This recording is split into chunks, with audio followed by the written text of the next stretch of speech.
inicial é por que pensar a branquitude em um ciclo de palestra para que a gente pense o pós-abolição, né? Essa é a pergunta que eu queria iniciar. O branco no pós-abolição. Quem é esse branco do pós-abolição? Porque o que a gente tem, em geral, é história do pós-abolição ou história da abolição pensando as desvantagens onde colocaram a população negra no Brasil, né? Mas pouco se pensa que essa mesma estrutura, o que essa estrutura deu de privilégios materiais mesmo e simbólico para a população branca, né? Então, se tem um papel aí nas relações raciais que é, né, de uma luta de direitos, uma luta por direitos, uma luta por espaços, né, por reconstrução da história da população negra, também há de ter uma nova história, né, que se pense a herança branca. E qual é essa herança branca da pós-abolição, né? A gente tem, não sei quem é que sabe, quem conhece os números, a gente tem logo no pós-abolição 4,8 milhões, né, de descendentes de africanos no Brasil e 750 mil descendentes de portugueses. É esse o cálculo, ou seja, a gente tem uma população de 750 mil brancos e 5 milhões, aproximadamente, de negros na população, né, brasileira. E aí há, nesse pós-abolição, uma tentativa, né, que é onde entra o racismo científico, de embranquecer, né, a nação. Por que embranquecer a nação? Porque a ideia do racismo científico era que, se precisasse civilizar um país, esse país precisava ser civilizado pela raça superior, né, por esse branco. Então, muitos dos brancos que aqui podem estar presentes são descendentes, né, ou são descendentes de quem veio nessa política de cotas para branco, de ganhar terras e aqui, né, se produzir, com a desculpa de que precisava de mão de obra para trabalhar. Ora, a gente tinha 4,8 milhões de população de descendentes de africanos que estavam trabalhando até então, ou seja, conheciam muito mais da terra, de como se trabalhava nesse país, e a gente tinha ao mesmo tempo uma desculpa do racismo científico que essa população, por ser mais civilizada, saberia como trabalhar melhor num país que tem 400 anos quase de outra população trabalhando e enriquecendo a nação. Ou seja, é uma lógica que só o racismo científico vai explicar. E a herança, que eu quero falar muito, é mais da herança simbólica, porque eu não vou dar um curso de história aqui, eu não sou historiadora, eu sou psicóloga, né? E eu penso os significados e o simbólico disso, né? A herança simbólica do que é essa branquitude. Porque mesmo que uma pessoa chegue no Brasil agora, hoje, sendo branca, ela herda isso, porque ela está no simbólico do que representa um corpo branco, um signo branco, o que é ser branco, né? Então não é mais a herança de quem era de fato descendentes desses 750 mil portugueses, mas de todos os brancos que aqui habitam esse país, né? Eles herdam, qualquer pessoa branca que habita esse país, herda o significado, né, positivo de que está atrás da branquitude. E a pergunta que nasce, e aí é muito importante pensar que os estudos de branquitude só fazem sentido dentro da luta antirracista, né? Não é para colocar o branco em questão novamente, não é para botar o branco como centro novamente, assim, ou a ideia de uma narrativa branca, mas para entender como é que o racismo se incide nessa população branca. Porque se o racismo e se a ideia de raça constitui os sujeitos negros, eles também constituem os brancos, né? Porque são relações raciais, né? E a pergunta da branquitude é de que forma constituir esses brancos? Como constituir esses brancos, né?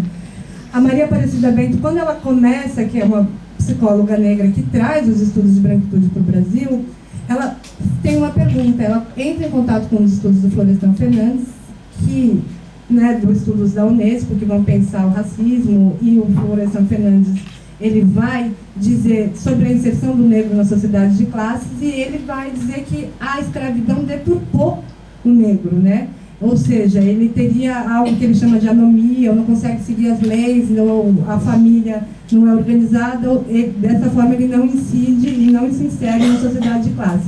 E a pergunta dela era como que um filósofo teórico dessa envergadura conseguiu pensar que a escravidão trouxe desvantagem, né, e trouxe, né, deturpou essa população, mesmo que uma construção social e não intrínseca, essencialmente da raça, e não deturpou aquele que chicoteava o outro, aquele que tinha, né, como filho. Não sei se você sabe que na época da escravidão as crianças brancas elas podiam castigar como brincadeira as crianças negras. Imagine as crianças que crescem, a ideia de perversão que é crescer sabendo que há um outro ser humano na qual você pode castigar. Então a pergunta dela era, se há uma herança de desvantagem para esse que foi escravizado, que pode ser a ideia de servilidade, a ideia de sentimento de inferioridade, sentimento de que não posso estar no lugar, tem que ter um ao contrário para esse branco, né?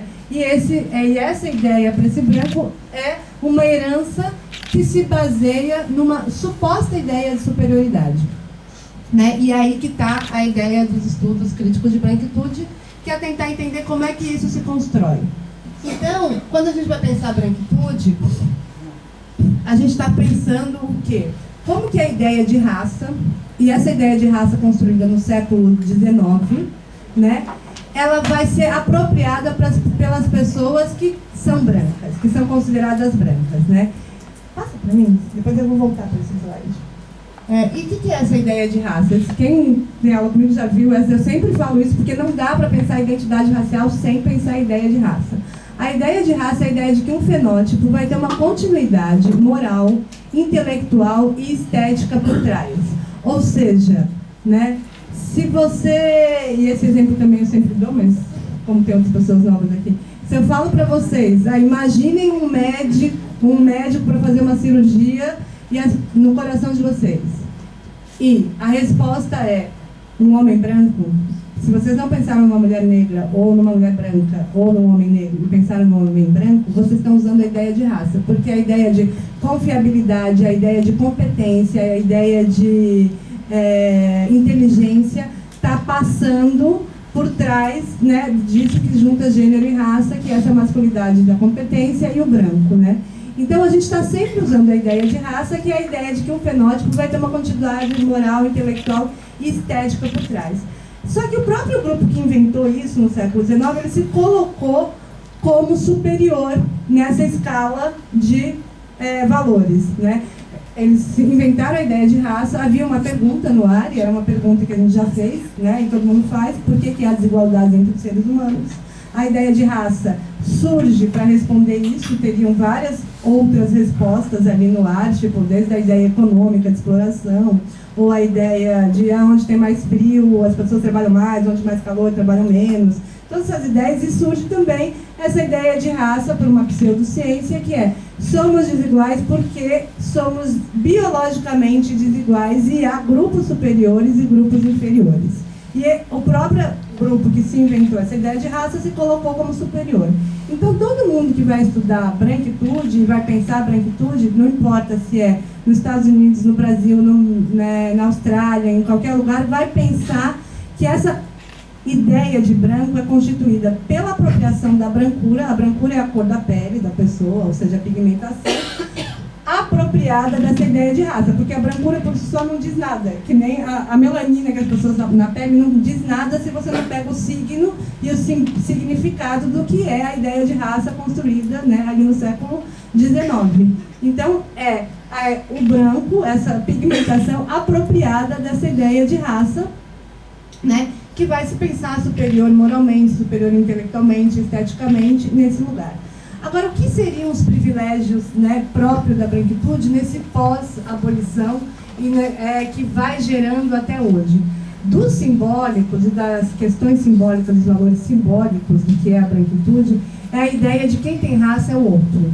Quem pertence a um grupo racializado é o outro, né? Se eu falar para vocês roupas étnicas, todo mundo imagina roupa indígena ou roupa indiana, né? Ninguém pensa no terno e gravata como uma roupa étnica mesmo, que as pessoas usam isso com 40 graus no Rio de Janeiro e não faz nenhum sentido, a não ser uma roupa que representa, né, poder, status, etc. e tal, que também seria de um grupo étnico, sei lá, europeu, ou que da onde vem, mas aquilo é visto como roupa normal, né? Se a gente pensa história geral, a gente pensa em história geral, deveria ser nomeado como história geral da Europa, né?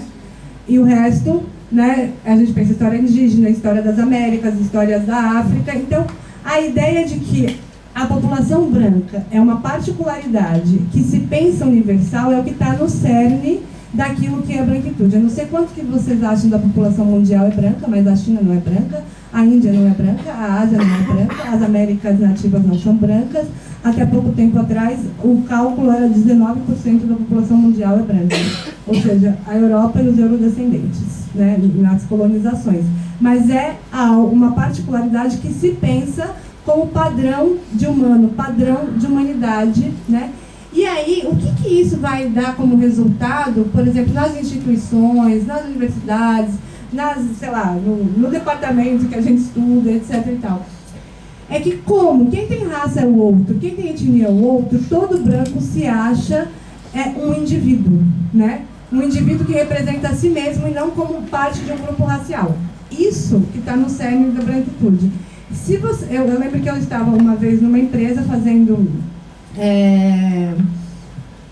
sensibilização para o racismo, para construir metas, diagnósticos de racismo na empresa e instituição de metas para a contratação de negros. Depois de 4 dias falando com o RH, todo mundo branco, né, falando sobre as desigualdades da sociedade, como é que veria a contratação, uma pessoa me pergunta, mas assim, se a gente contratar essa pessoa negra, contratar essa pessoa aí por metas ou por cotas, ela não vai sentir que ela entrou aqui porque ela é negra, né, em vez de ser por competência? Aí eu virei para ela, mas você não entendeu ainda que você também entrou aqui por ser branca, né? Você podia ser a pessoa mais competente do mundo, mas se você não fosse branca, você não entraria. Cada pessoa branca acredita que ela está onde está por mérito próprio, ou seja, pela uma construção individual. Se você perguntar, provavelmente, para quase todas as pessoas desse departamento, sei lá, de onde eu estudo, ou aqui, etc. e tal, como que você está aqui? Eu estudei muito, fiz graduação, fiz mestrado, eu tive que estudar, eu prestei 10 concursos, etc. e tal, e é um mérito meu. Sim, não.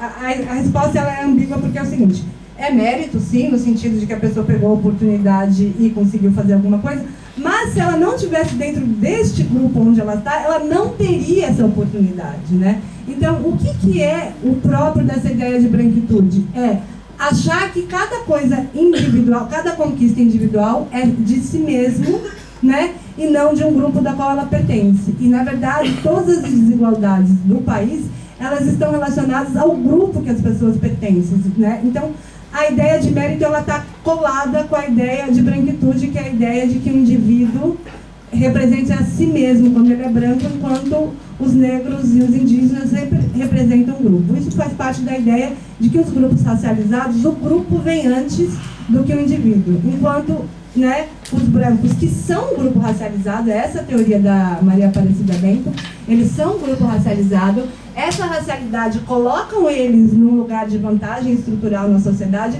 só que essa racialização é vista como neutra, né?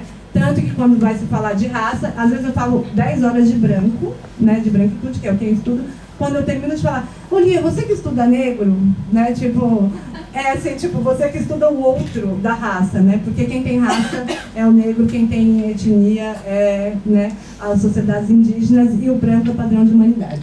Essa ideia de raça que a gente vai pensando, né, e é muito importante a gente pensar, primeiro ela tem essa ideia que é construída no século XVIII, XIX, ali, como se fosse uma ideia biológica, somos desiguais, essa desigualdade ela é hereditária e biológica. Na década de 30, mais ou menos, né, com os estudos do Boas, da antropologia, e que tem o maior representante no Brasil, do Gilberto Freire, chega no Brasil uma ideia de raça como cultura, só que essa ideia de cultura fica tão estanque, fixa e imutável quanto a ideia de raça biológica, porque, por exemplo, o maior representante disso, a gente pode pensar, é o Gilberto Freire no Casa Grande Senzala. Ele vai falar, né, das culturas africanas, culturas europeias e culturas indígenas, ou seja, a mesma arbitrariedade escolhida pela ideia de raça biológica. Olha, não faz o menor sentido pensar em cultura em 3 grandes culturas, quando a gente tem 300 sociedades indígenas no país, sei lá, 200 diferentes sociedades africanas que chegaram no país, falando diversas línguas, e português, só que os brancos são vistos como portugueses, italianos, alemães, né? Porque eles são sempre assim, grupos que não são generalizados, enquanto os africanos não são vistos como GG, Nagô, Yorubá, são vistos como negro. A ideia de raça, né, faz com que ele faça parte do grupo antes de toda a individualidade, enquanto os brancos são vistos em sua individualidade em seus grupos.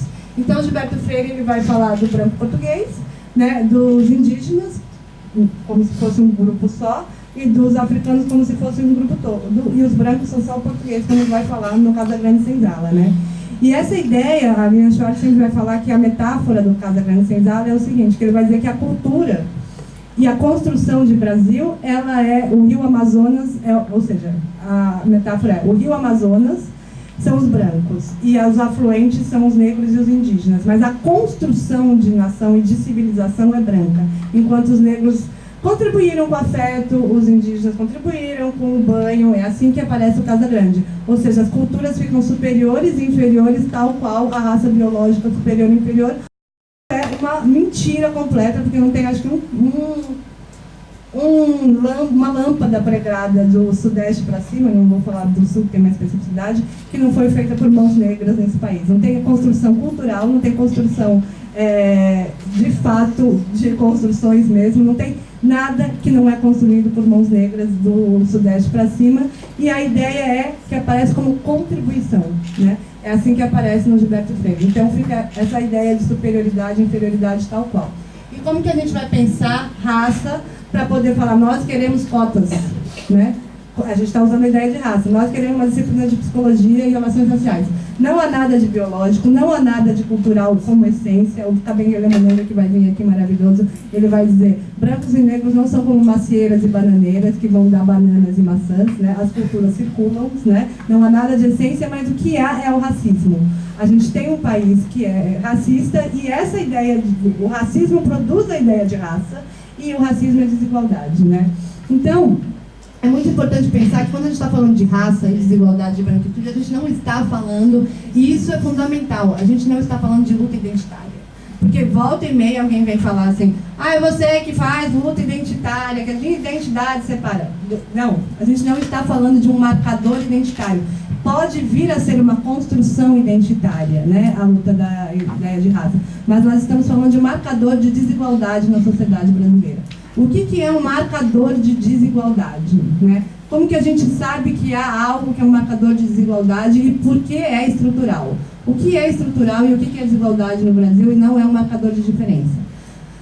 Os japoneses são diferentes? São do que a norma? São? Não são representados? Tem sofrimento psíquico com isso, com as piadas? Tem. Isso causa desigualdade de classe? Não.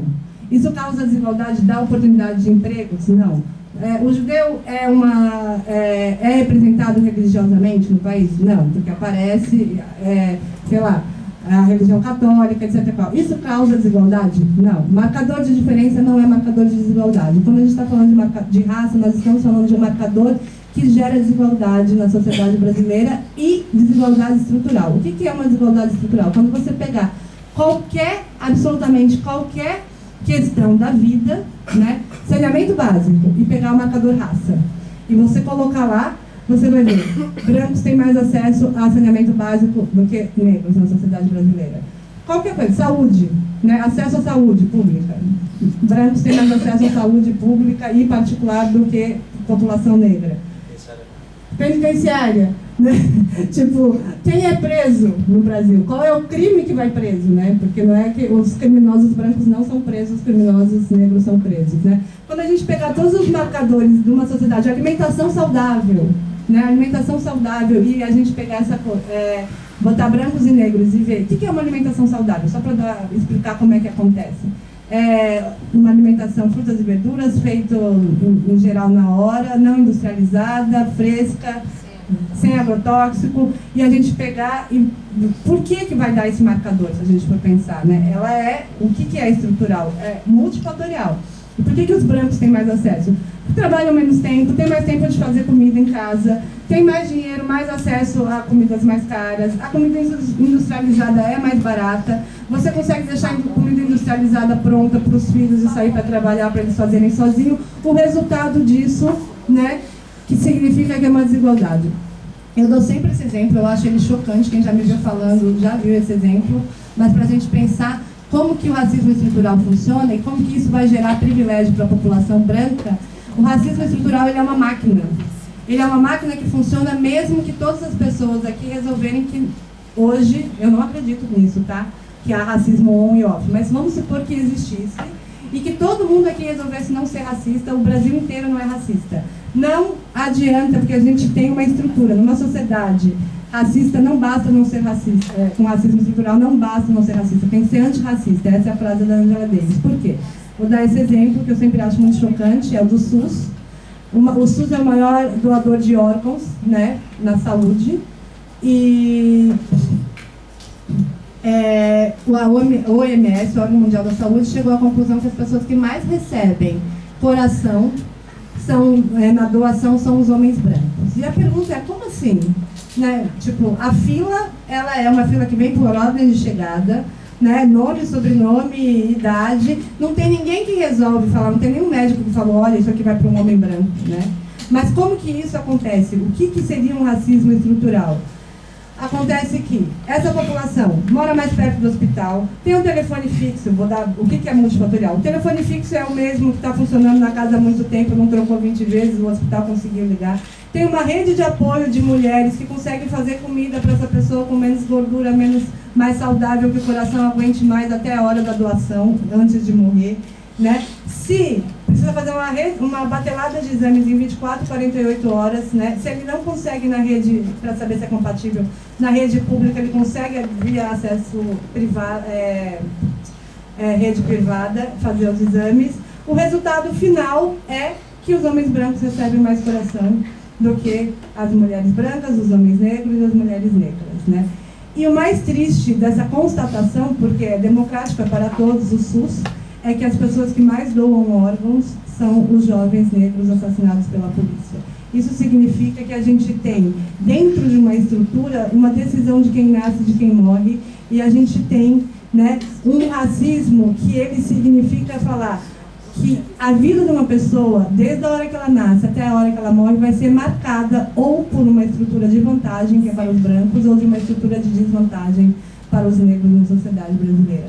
Então, quando a gente vai pensar no que é a branquitude, qual é o lugar do branco na luta antirracista, é pensar que todas as instituições que a gente está, todos os lugares que a gente está, inclusive aqui na UFSC, em qualquer lugar, há o que fazer. E todos nós somos responsáveis, todas as pessoas são responsáveis, porque isso é uma luta contra a desigualdade. Não é uma luta identitária a priori, pode vir a ser. E que bom que seja, que os movimentos fazem luta de identidade positivada. Mas a luta por igualdade racial é uma luta contra a desigualdade, né, de tudo na sociedade brasileira. E nesse momento é fundamental a gente pensar, eu já estou saindo da branquitude um pouco, que os órgãos públicos são os órgãos de acesso da população negra à saúde, educação, né?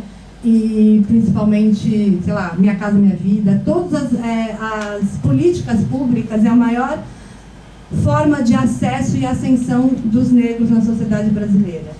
Um ataque às políticas públicas, a educação pública é uma política pública, ela cai direto na população pobre e preta, né? Se a gente vai pensar os cortes de verbas na universidade, primeiro cai direto no terceirizado, né? Porque o terceirizado, se a gente for pensar dessa universidade, ele faz parte do que é o racismo estrutural, né? Se a gente pensar que essas pessoas eram empregadas e tinham carteira assinada pela universidade, que hoje, né, tinha a faxineira, tinha há 20 anos atrás, tinha o segurança da universidade, essa população foi terceirizada sem um escândalo. Imagine se os professores fossem terceirizados. O escândalo que ia ser. Não, agora vocês são contratados por uma empresa de professores, um escândalo. Isso aconteceu aqui sem ser um escândalo. Por que foi sem ser um escândalo? Porque essa é a população, né, aqui e em todas as universidades, não estou falando da federal daqui, porque essa é a população negra. Se o corte vem, essa é a população do terceirizado, quase os primeiros a ser atingidos, depois a permanência da população pobre e preta, né, que depende do RU, que depende da estrutura da universidade, e em última análise, aquelas pessoas que podem estudar aqui também podem estudar na universidade particular. que são os brancos, né? Então, o ataque, sempre, qualquer ataque à política pública, a luta antirracista, ela vem junto com a defesa das políticas públicas do país, porque esse é o acesso, né, da população. Então, eu acho que o principal é a gente pensar que a branquitude, ela é um lugar de conforto. Não tá escrito aqui não, gente. Não tá nesse slide não, nem olha aí. Que ela é um lugar de conforto que, né, a classificação que a gente vai pensar, que a Ruth Frankenberg fala que a branquitude é um lugar de conforto onde se olha os outros sem olhar a si mesmo com uma lente que é a raça, que a gente olha para os outros e não olha para si mesmo. Então a ideia é que uma branquitude crítica, uma ideia crítica de branquitude é que os brancos comecem a se olhar como pessoas racializadas, mas numa racialização que ela é coberta de privilégio, né? E a Cida Bento, ela vai falar que tem que eu acho fundamental de pensar, que tem algo que caracteriza essa branquitude brasileira, que é o pacto narcísico entre brancos, que é fazer pacto com o racista, né? Ou seja, mesmo que você seja antirracista, se você tem um racista, você faz pacto com ele sendo branco. Não há uma denúncia. Um exemplo disso que a gente pode ver o tempo todo é, quem é negro aqui sabe, e essa história se repete, eu tinha um monte de amigos brancos na escola, só que nunca era convidado para pizza na casa da avó, né? Essa é uma fala assim recorrente, né? O que é a pizza na casa da avó? É a pessoa branca, que é amigo do negro, sabendo que a avó é racista. Não vou levar, alguma coisa acontece que essa pessoa nunca era convidada na escola, mesmo que ela jogasse futebol com todas as pessoas. O que significa isso? O pacto foi com o racista, não foi com esse amigo. Ou seja, eu faço pacto com você quando eu não levo uma pessoa negra na tua casa para não te incomodar, em vez de quebrar esse pacto. Então, o que ela vai falar? Que o papel dos brancos é quebrar o pacto da luta, né? O pacto narcísico entre brancos, é denunciar o racismo nos grupos de brancos. Veio piadinha no WhatsApp, não é para aceitar, né? No departamento, o cara é professor, não tem branco, só não tem negros. Eu lembro que eu fui numa banca outro dia, só tinha branco, né? Era uma banca num departamento fora daqui. O trabalho era sobre questão racial e a professora do departamento falou o seguinte: ai, que pena que a gente não tem colegas negros no departamento, né? Porque ia contribuir muito.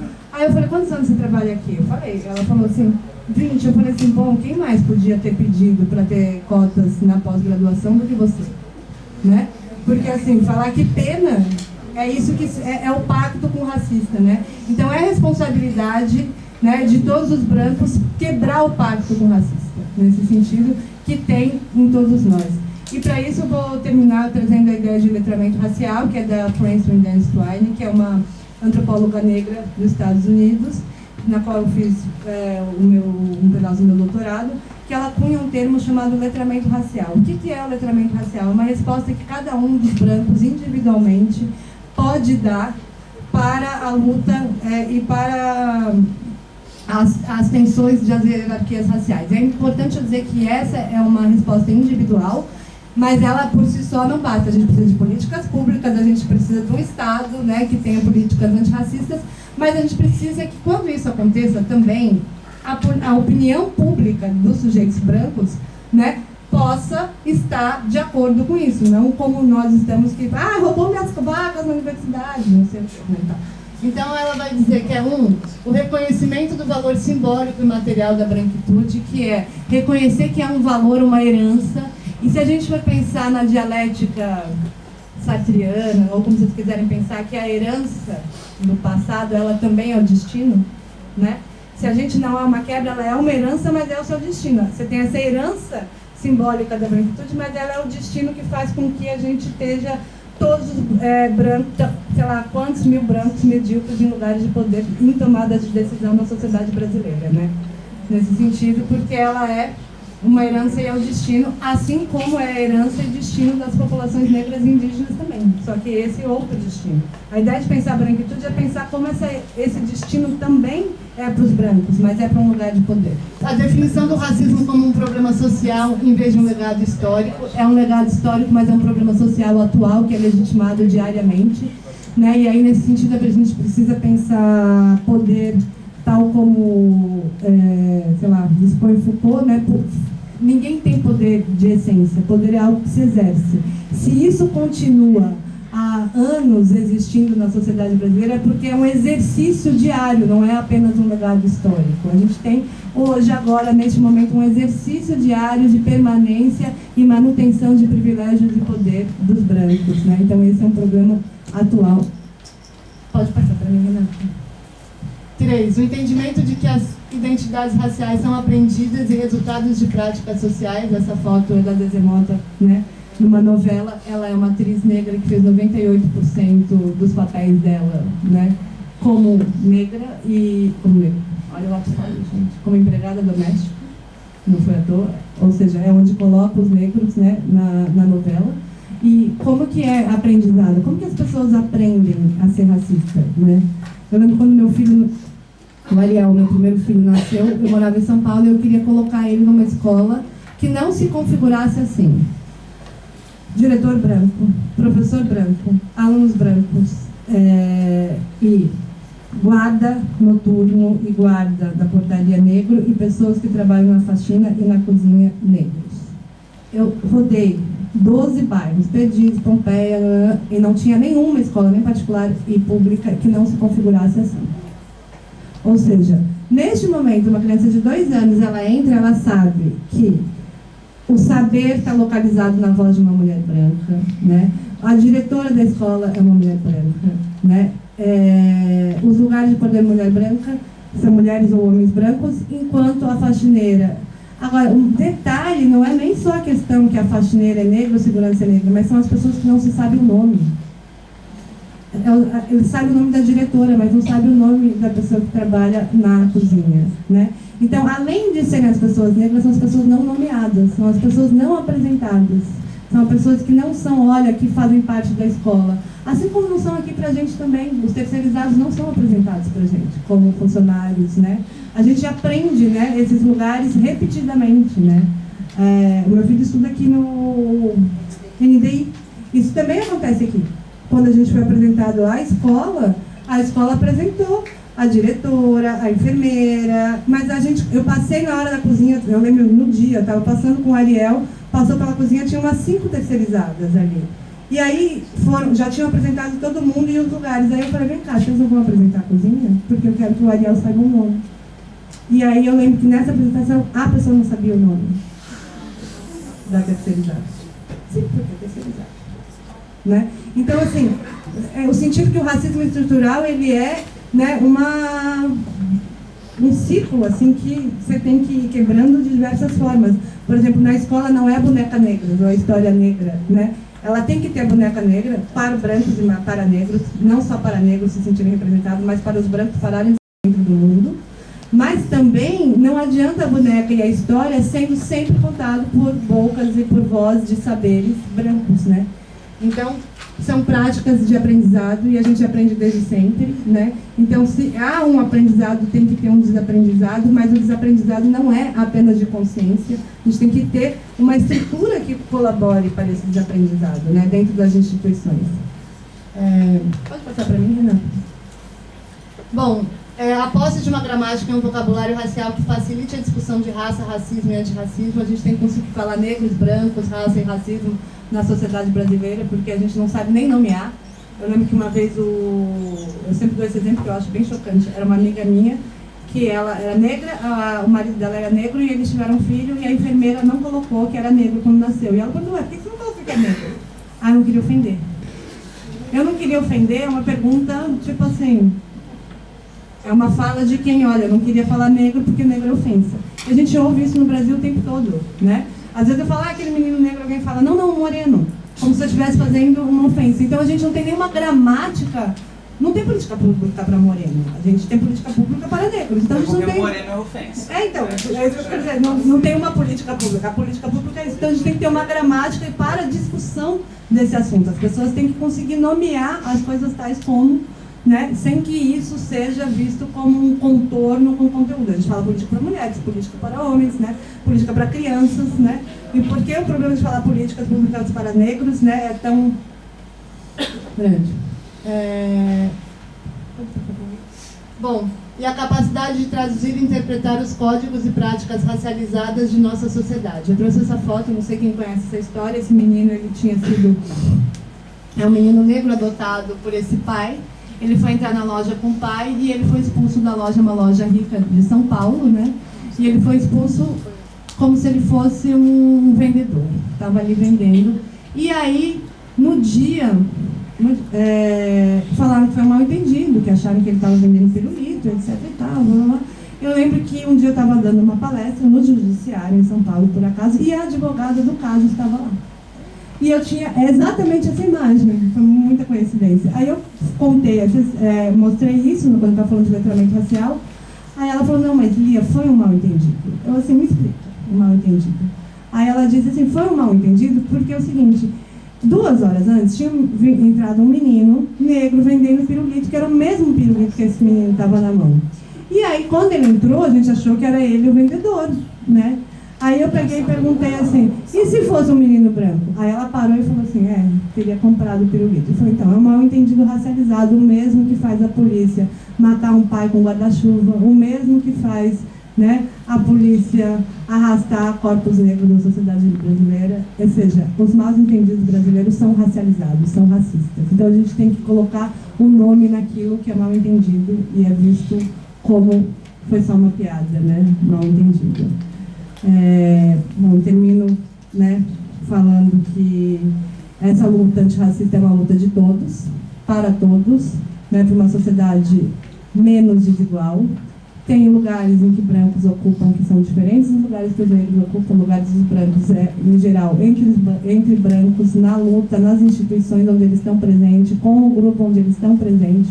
Não é, né, estar dentro do movimento negro, isso é uma luta de identidade, protagonismo negro, mas a luta é de todos, né, e tem que ter uma aliança para que a gente acabe, né, com tamanha desigualdade no Brasil. E eu lembro, só para terminar, que eu pergunto para os meus entrevistados, eu entrevistei mais de 40 brancos na cidade de São Paulo, perguntando o que é ser branco para você, essa é a minha tese de doutorado, né? E as pessoas vão respondendo, né? Eu sei que na extrema pobreza um mendigo para mim responde, olha, eu posso entrar no shopping para cagar, o meu colega não, né? Para dizer que, assim, é sempre um falso problema pensar se é classe ou é raça, porque o próprio condição de racismo produz desigualdade. Mas é só para dizer que eu pergunto para eles assim, para todos, você acha que você teve vantagem de ser branco? Não tem nenhum dos 40 que eu entrevistei que responde não. Todos respondem que sim. Ou seja, há uma consciência branca que sabe que tem vantagem. Porque quando eu não perguntava isso, e a pessoa não conseguia responder, eu perguntava, você gostaria de ser tratado como os negros são no Brasil? E a pessoa respondia não. Ou seja, se ela não gostaria de ser tratada como os negros são no Brasil, ela sabe que há um tratamento desigual. E aí, essa pergunta é da Jane Elliott, que ela faz naquele filme Olhos Azuis, e ela logo depois pergunta, se você não gostaria de ser tratada como os negros são no Brasil, por que você deixa que eles sejam tratados? Né? Essa é uma pergunta para os brancos, e termino por aqui minha fala. Obrigada.